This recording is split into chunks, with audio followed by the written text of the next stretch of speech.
Hello everyone, welcome to my YouTube channel Adishree classes. आज का हमारा टॉपिक पावर लॉ और बेसिक इन्फॉर्मेशन है। इसके सहायता से हम ट्रिकोनोमेट्रिकल आइडेंटिटी को सीखेंगे। देखें, बेसिक में पहला पढ़ रहे हैं पावर लॉ। पावर लॉ में आप लोगों ने 8th स्टैंडर्ड में पढ़ा होगा क्या कि अगर कोई भी बेस है a टू द पावर, हम लिख रहे हैं n, इसको क्या बोलते हैं? बेस। और इसको क्या लिखते हैं पावर। ठीक है। रीड कैसे करते हैं? देखें, रीड एज कैसे पढ़ते हैं? a to the power m। Okay, अब देखें, एक बेसिक है रीड करने का। इसके बाद पावर लॉ में पहला हम सीख रहे हैं क्या, अगर a है और इसका पावर हमने m दिया, इसके साथ दूसरा क्वांटिटी मल्टीप्लाई है, लेकिन उसका भी बेस a ही है और पावर क्या है? कोई दूसरा क्वांटिटी n है, कोई नंबर भी हो सकता है, कोई भी रियल नंबर। तो डिफाइन कैसे होता है? बेस को आप लोग लिख दें और पावर को ऐड कर दें, m प्लस n। ओके, दूसरा देखें, अगर a है, इसका पावर m है, डिवाइड करते हैं किससे? a to the power n। ठीक है, तो बेस को एज इट इज लिखें और पावर को क्या करें? घटा दें, m से n को घटा दें। ठीक है। थर्ड में देखें, अगर कोई हमारा a है और इसका पावर m है, कोई भी रियल नंबर हो सकता है, इसका पावर m है और ये टोटल का पावर n है, तो हम क्या लिखते हैं? a टू द पावर, ये दोनों जो पावर है इसका मल्टीप्लाई कर देंगे, m इंटू n। क्या हो जाएगा? m into n। चौथा में देखें, आप लोगों ने देखा होगा कि अगर कोई भी ऐसे लिखा होता है तो इसे पढ़ते हैं स्क्वायर रूट। क्यों? क्योंकि यहाँ आपको कुछ लिखा हुआ हमने दिया नहीं है, लेकिन स्क्वायर बोल रहे हैं तो ये माना जाता है कि यहाँ पे 2 छिपा हुआ है, लेकिन आपको समझाने के लिए मैं 2 शो कर रहा हूँ। तो क्या पढ़ेंगे? Square root of x। ठीक है, स्क्वायर रूट ऑफ x। इसका मतलब क्या होगा? अगर आप इजी फॉर्म में लिखना चाहे तो x, और देखिए स्क्वायर रूट को हटाने के लिए 1 लिखते हैं, अपॉन जो भी यहाँ रूट के अंदर होता है उसे लिख दें 1/2। ठीक है, अब इसी का एग्जाम्पल में देखते हैं। मान लीजिए हमने लिखा 8 रूट ऑफ x, तो इसे कैसे लिख सकते हैं? x और क्या, रूट हटाने के लिए 1 अपॉन जो भी रूट के अंदर है 8। ओके, ऐसे आप लोग लिख सकते हैं। ठीक है, उसके बाद अगला देखिए, अगला इसी से रिलेटेड क्या है? अगर मेरे पास दिया हुआ हो इक्वालिटी के रूप में, यहाँ इक्वल साइन है और हमने लिखा है रूट ऑफ x, यहाँ दिया है 8। क्या पढ़ेंगे? 8 root of x is equal to y। तो इसे कैसे सॉल्व करें? मुझे x सिर्फ चाहिए, सिर्फ और सिर्फ x चाहिए, तो x मैं लिखूंगा, इक्वल टू दूंगा y, और इसका मतलब क्या है? 1/8। दूसरी साइड जाएगा, इस स्क्वायर मतलब यहाँ से रूट को हटाएंगे और दूसरी साइड डायरेक्ट भेज सकते हैं, तो यहाँ लिख देंगे पावर में 8, y टू द पावर 8। अब ऐसा क्यों? तो देखें, ऐसा क्यों? देखें, हमें पता है रूट x है और रूट के अंदर 8 है, इक्वल टू y है। हम इसे कैसे लिख सकते हैं? x to the power 1/8 is equal to y। 8 का पावर ले रहे हैं, हम दोनों साइड 8 का पावर ले रहे हैं। ओके, क्या हो जाएगा? ये गायब, x equal to y to the power 8। समझ रहे हैं? अर्थात अगर मेरे लेफ्ट हैंड साइड में स्क्वायर रूट रहता है और राइट हैंड साइड में भेजना हो, लेफ्ट हैंड साइड से राइट हैंड साइड में भेजना हो, तो जो भी रूट के अंदर होगा वो डायरेक्ट राइट हैंड साइड में पावर में चला जाता है। ओके, अब देखें, लेकिन अगर ऐसा ही लिखा हो x is equal to y to the power 8, अगर हमें राइट हैंड साइड से लेफ्ट हैंड साइड में लाना हो तो अब वही काम करेंगे, x अब इधर लाना है राइट से लेफ्ट में, तो 1/8 इज इक्वल टू वाई। इस बार y फ्री कर दिए, और 1/8 को हम क्या समझते हैं?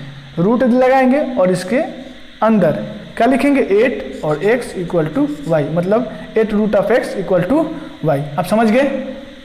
ओके, अब देखें, अगर कोई भी नंबर हो, एनी रियल नंबर हो, एनी रियल नंबर हो और इसका हमने कुछ पावर दिया, लेकिन कुछ पावर के अलावा अगर आपने फिक्स एक पावर 0 दिया, कुछ पावर भी दे सकते हैं, लेकिन हमने जानबूझ के इस बार 0 दिया, तो हमेशा इसका वैल्यू 1 होगा। ओके, जैसे देखिए हमने लिखा 2568 टू दी पावर 0, इसका भी वैल्यू क्या होगा? 1 होगा। ठीक है, इसमें कोई आपको डाउट नहीं। चले, अब हम पावर लॉ हमारी यहाँ पे बेसिक क्लियर होती है। अब आइए, अब बात करते हैं हम अपना बेसिक इन्फॉर्मेशन के। ओके, देखें ये जो सिंबल हमने दिया है इसको बोलते हैं इक्वल टू। ओके, अगर इक्वल टू के राइट साइड में हम अपना कुछ भी नंबर ले रहे हैं विथ साइन, जैसे हमने लिखा कोई भी नंबर है लेकिन इधर क्या है, वो नेगेटिव नंबर के साथ है, इसको जब इक्वल के राइट साइड में ले जाएंगे तो ये अपना साइन चेंज कर देगा, माइनस से क्या हो जाता है प्लस। अगर अब लेफ्ट साइड में अगर प्लस है और ये राइट साइड में जाएगा तो क्या हो जाएगा माइनस। अगर कोई मल्टीपल का साइन लेफ्ट साइड में है तो राइट साइड में जाने के बाद क्या उसका साइन हो जाएगा डिवीजन में। अगर इधर डिवीजन में है लेफ्ट साइड में तो राइट साइड में जाएगा तो क्या हो जाएगा मल्टीप्लिकेशन में। ओके, तो ये मेरी बेसिक इन्फॉर्मेशन की फर्स्ट पॉइंट थी। सेकंड पॉइंट देखें,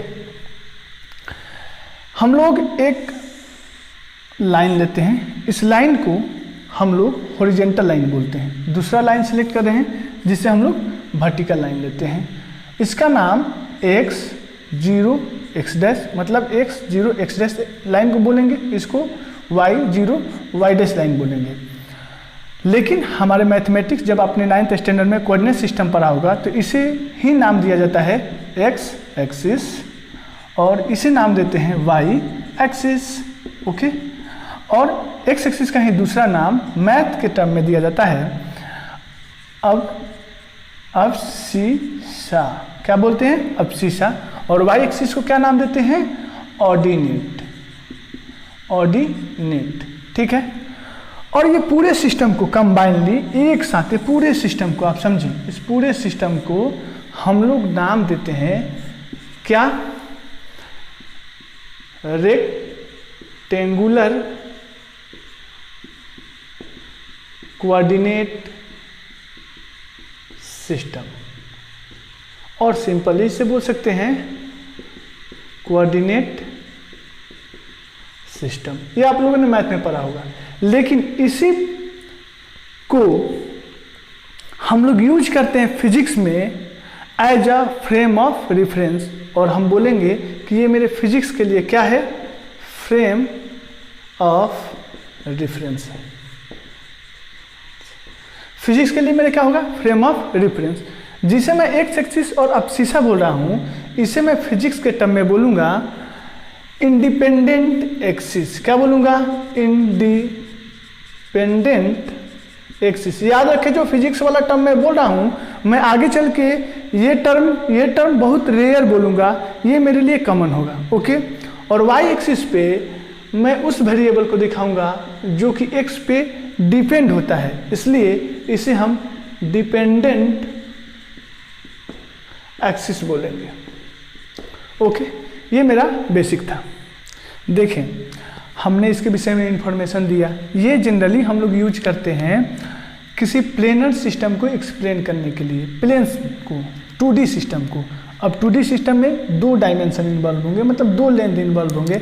एग्जाम्पल के लिए देखें, मेरे पास ये बल्ब के कवर पड़े हुए हैं। देखें, अगर इस सामने से जो आपको दिख रहा है ये प्लेन है, इसमें कितने लेंथ है, एक आपको ये लेंथ दिखेगा और एक ये लेंथ दिखेगा, तो इसको क्या बोलेंगे सामने वाला सिर्फ प्लेन को 2D प्लेन। ओके, या प्लेन सिस्टम। लेकिन जब 3D में देखना होगा तो देखिए हम इसे कुछ इंक्लाइन कर दिए, इसमें अब आपको कितने लेंथ दिख रहे हैं, एक लेंथ, 2 लेंथ और ये अंदर की तरफ तीसरा लेंथ, तो इसको क्या बोलेंगे 3D सिस्टम। 3D सिस्टम में 3 हमारे लेंथ इन्वॉल्व होते हैं, लेकिन किसी एक प्लेन में 3 डायमेंशन को कैसे शो किया जाए और 3 डायमेंशन के एक्सिस को मतलब फ्रेम ऑफ रेफरेंस को कैसे शो किया जाए, क्योंकि एक एक्सिस तो ये हुआ जिसे हमने नाम दिया है एक्स एक्सिस, इसे नाम दिया है वाई एक्सिस, तो थर्ड एक्सिस अब कहाँ ड्रॉ करें, तो एक्चुअली में थर्ड एक्सिस तो इसके परपेंडिकुलर ऐसे आएगा, क्योंकि रेक्टेंगुलर कोऑर्डिनेट सिस्टम है। रेक्टेंगुलर कोऑर्डिनेट सिस्टम में सारे के सारे एक्सिस एक दूसरे के से क्या होते हैं परपेंडिकुलर। देखिए ये भी 90 डिग्री, ये भी 90 डिग्री, सारे के सारे 90 डिग्री होंगे। तो थर्ड एक्सिस कैसे शो करे, तो थर्ड एक्सिस शो करने का काम हमारा जो वे होगा हम लोग ले लेंगे इस प्लेन के परपेंडिकुलर। लेकिन शो कैसे करेंगे, तो हम यहाँ से डॉटेड लाइन ड्रॉ कर लेंगे। क्या कर लेंगे? डॉटेड लाइन ड्रॉ कर लेंगे और ये मेरा हो गया जेड एक्सिस। क्या हो गया? Z axis. आप समझ गए? ये बेसिक है। अब देखें, अगर 2D प्लेन होता है और इस प्लेन में किसी पॉइंट को इसलिए बोल रहा हूँ कि किसी भी बंदे का पोजीशन या किसी भी पार्टिकल का पोजीशन किसी भी पॉइंट पे होगा इस प्लेन में, तो हम शो कर सकते हैं। मानते हैं कि यहाँ पे एक पॉइंट है जिसे नाम दिया P, तो हम बोलेंगे कि यहाँ पे कैसे जाया जाए, कितने माध्यम से जा सकते हैं, कितने डायरेक्शन में मूव करना पड़ेगा। तो देखिए, एक डायरेक्शन अगर एक्स एक्सिस लेते हैं तो हमने जस्ट इस पॉइंट के नीचे तक मूव करते हुए आए, जस्ट इस पॉइंट के नीचे तक मूव करते हुए आए और यहाँ से यहाँ तक, और फिर हमने क्या किया, यहाँ से इस पॉइंट के ऊपर चले गए, इस पॉइंट के ऊपर चले गए, इस पॉइंट के ऊपर चले गए P। तो कितना डायमेंशन चले? हमने चला x में, तो हम इसे लिख देते हैं x में चला कुछ दूरी, जो भी हो 2, 4, 5, 10 मीटर। फिर y में कुछ आपने चला, जो भी चला हम लिख देते हैं y, 2, 4, 5, 10 कुछ भी हो।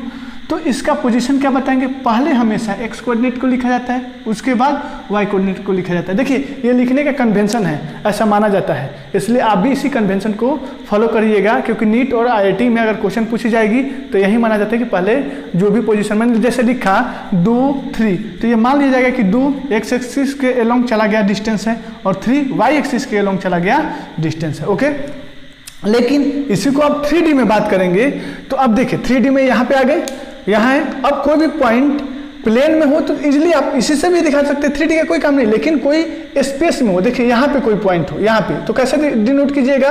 तो यहाँ से देखें, हम इस हैंड का यूज कर रहे हैं, आप फील करें कि ये एक्सिस बाहर की तरफ है, तो आप चलोगे एक्स में, फिर वाई में और फिर ये जेड में, इस पॉइंट पे आ गए ना।